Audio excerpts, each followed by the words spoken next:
इस वक्त हमारी मौजूदगी है national institute of technology Delhi campus में और यहाँ पर हमारे साथ टेक्नोलॉजी के बच्चे यानी कि इंजीनियरिंग के बच्चे हैं, कुछ पीएचडी कर रहे हैं, कुछ मास्टर्स कर रहे हैं। और बात क्योंकि यूसीसी की हो रही है और बात यंग इंडिया की हो रही है, तो क्या ये सोचते हैं उस पर भी इनकी राय लेना जरूरी है। मैं एक एक करके मैक्सिमम लोगों से यहाँ बात करने की कोशिश करूंगी। चलिए मैं आपसे शुरू करती हूँ। यूसीसी कह रहे हैं, जो अभी तो बेहद सिर्फ ड्राफ्ट लेवल पे बात है, लेकिन कॉन्सेप्ट से अग्री कर रहे हैं आप? आपको लग रहा है ऐसा कुछ होना चाहिए? मैं बिल्कुल एग्री करता हूँ इस बात से। ये बहुत ही अच्छा गवर्नमेंट इनिशिएटिव है और इंडिया में जितने भी लोग रह रहे हैं सबके सिविल लॉज एक जैसे होने चाहिए, चाहे वो किसी भी कम्युनिटी से हो, किसी भी कास्ट से हो, किसी भी रिलीजन से हो, because we all are the part of India, so they should be same civil laws. तो I completely agree with this. आपको क्या लगता है ये, क्योंकि भारत जो है वो तो डाइवर्सिटीज का देश है, अलग अलग रिलीजन रहते हैं और सबको ये फ्रीडम भी कॉन्स्टिट्यूशन से ही मिली है कि आप अपने हिसाब से इसको फॉलो कीजिए। आपको लगता है कि इस तरीके का यूनिफॉर्म सिविल कोड भारत जैसे देश में चल पाएगा? Yes, I am totally agree with that. Actually, you are saying right. This is a country of different communities and some diversity is there. But if you come to the law making, then it should be same for all. Same for all. Sir, मैं आप लोगों से चाहूंगी कि आप हिंदी में थोड़ा अगर बता पाएं, आपको क्या लगता है, क्या राय रखते हैं आप यूसीसी पर? हाँ, बिल्कुल सही है, यूसीसी होना चाहिए क्योंकि हम सबसे पहले इंडियंस हैं, कम्युनिटी हमारी बाद में है।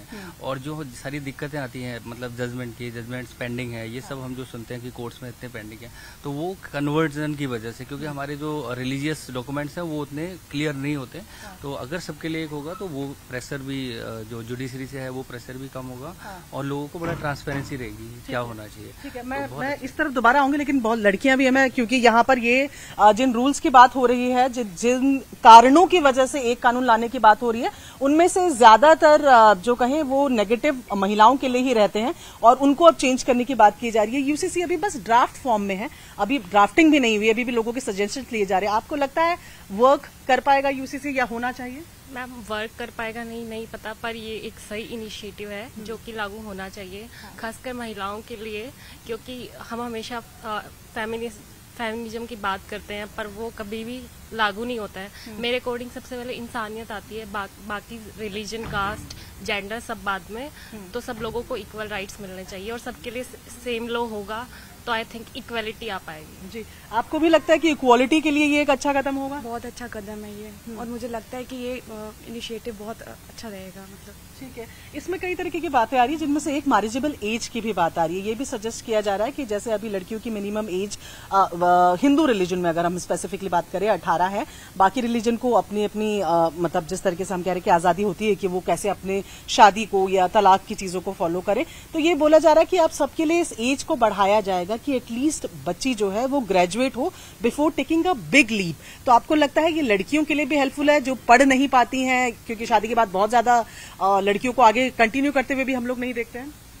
हाँ बिल्कुल, एज तो बढ़ना ही चाहिए, 21 होना चाहिए मैरिज का एज, क्योंकि वो हर डिसीजन लेने के लिए सक्षम हो सके, सोच सके हर तरह का चीजों को। हाँ। इसलिए एज लड़कियों का बढ़ना चाहिए, एज बढ़नी चाहिए। आपको क्या लगता है ये यूनिफॉर्म सिविल कोड होना चाहिए क्या? यस मैम, मुझे भी यही लगता है कि एज, लड़कियों की जो शादी की एज है वो एटलीस्ट 21 होनी चाहिए। हाँ। ताकि वो अपने डिसीजंस खुद लेने लायक हो पाए। ठीक है, हम आपसे भी जानना चाहेंगे, आपको लगता है वर्केबल होगा? ये सारे रिलीजन जहां एक कंट्री में रहते हैं, सब अलग अलग तरीके से फॉलो करते हैं। हमने कई मामले भी ऐसे देखे हैं जहां पर कोर्ट चाहकर भी दूसरे रिलीजन में मदद नहीं कर पाता है क्योंकि वो अपने कानून से चलते हैं। तो ये कुछ पॉजिटिव इम्पैक्ट कर पाएगा सोसाइटी में?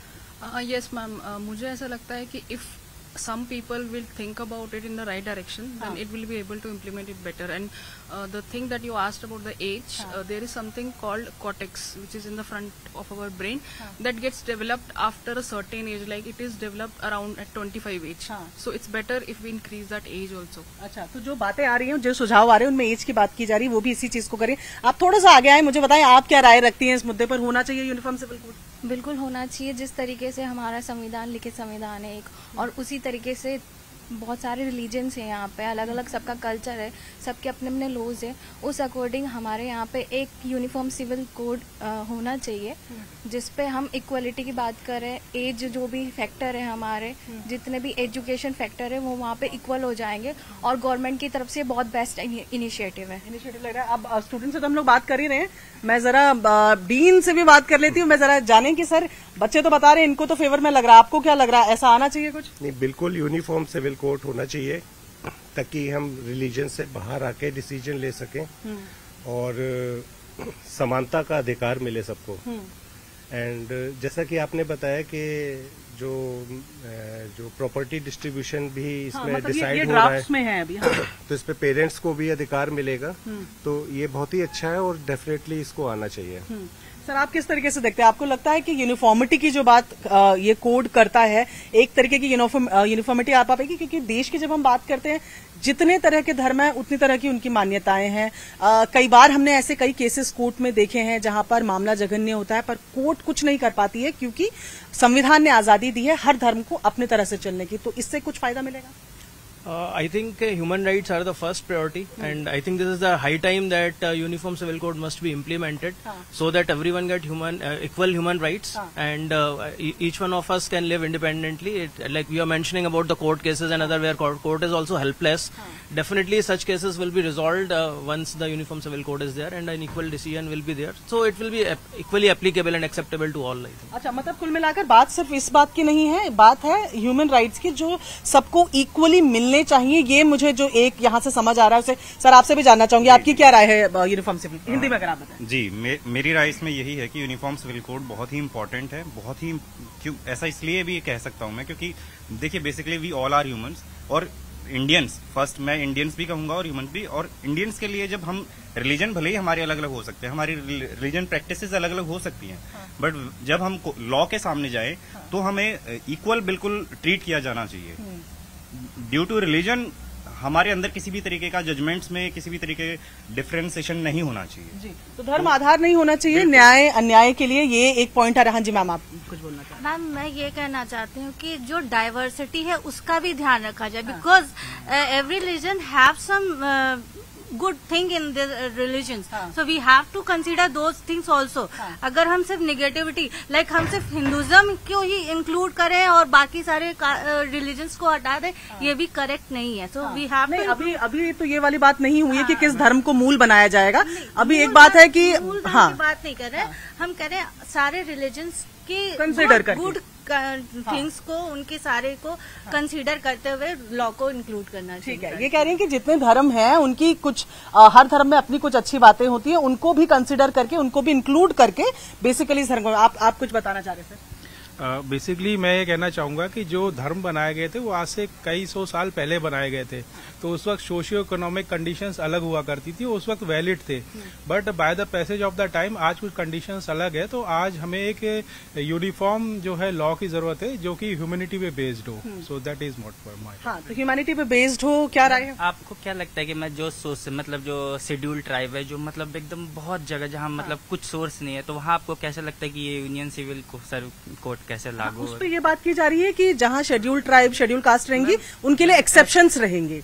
क्योंकि हाँ ऐसी अभी क्योंकि अभी तो ये बिल्कुल शुरुआती लेवल पे हम बात कर रहे हैं। तो हाँ, इनका एक पॉइंट बहुत वैलिड है। इनका कहना है कि जहाँ पर अभी तक कहीं बिजली नहीं है, जहाँ पर अभी तक टेक्नोलॉजी नहीं है, वहाँ किस तरीके से इन चीजों को फॉलो कराया जाएगा। लेकिन जहाँ तक अभी शुरुआती तौर पर ये जानकारी मिल रही है कभी उनके लिए बिल्कुल फिजिबल नहीं होगा ये। हाँ, क्योंकि उनकी सारी चीज अलग होती है। इकोनॉमिक स्टेटस पे बेस्ड होना चाहिए। जैसे कि अगर कोई पुअर है तो उसको बेनिफिट मिलना चाहिए, पर कास्ट और रिलीजन के बेस पे नहीं होना चाहिए। जैसे कि पुअर है तो उसको आप बेनिफिट दीजिए, दैट वुड बी गुड।